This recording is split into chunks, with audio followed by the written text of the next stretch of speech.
Première partie. Usurpation. Un loup déguisé en mouton. Cette image classique illustre parfaitement le concept de tromperie et de déguisement. Imaginez quelqu'un enfilant un uniforme qui ne lui appartient pas. Il se pare d'une apparence qui n'est pas la sienne, cherchant à tromper ceux qui l'entourent. Il agit comme s'il était à sa place, exerçant une autorité qu'il n'a pas gagnée. Cette fausse autorité peut mener à des décisions injustes et à des abus de pouvoir.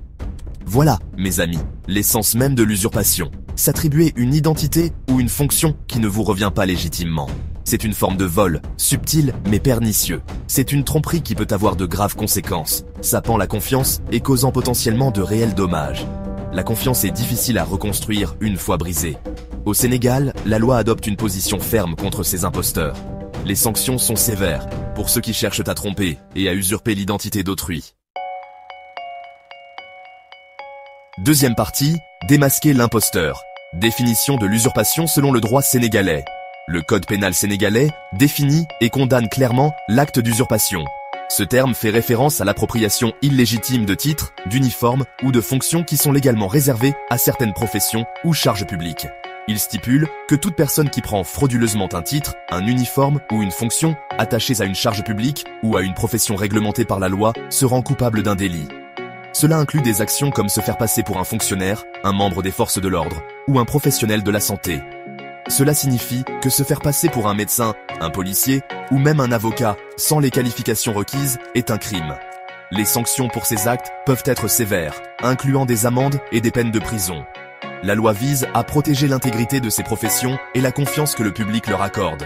En préservant la crédibilité des professionnels qualifiés, elle assure que les citoyens reçoivent des services de qualité et que la sécurité publique est maintenue. Troisième partie, imposteur en action. Exemple d'usurpation. Supposons que quelqu'un entre dans un hôpital vêtu d'une blouse blanche et prétendant être médecin. Il examine des patients et prescrit même des médicaments. Ceci est un exemple clair d'usurpation de fonction. Ou encore, imaginez quelqu'un exhibant un faux badge et se faisant passer pour un policier afin de solliciter des pots de vin ou d'intimider des citoyens. Ceci relève également de l'usurpation, plus précisément de l'usurpation de titres et de fonctions. Quatrième partie, le prix de la tromperie, conséquence de l'usurpation. L'usurpation n'est pas un crime sans victime.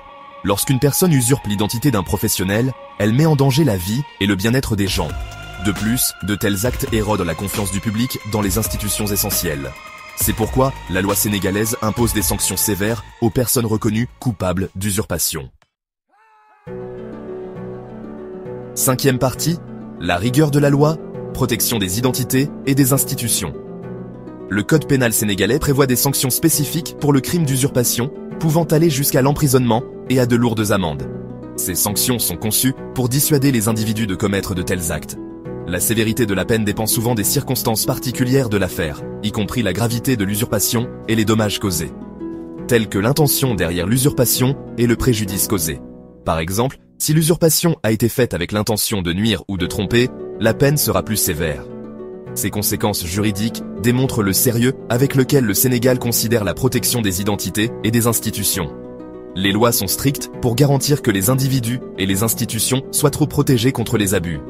En tenant les imposteurs responsables, la loi envoie un message clair que de tels actes ne seront pas tolérés. La loi protège le public et préserve l'intégrité des professions. Cela renforce la confiance du public dans les institutions et assure un environnement sûr et équitable pour tous.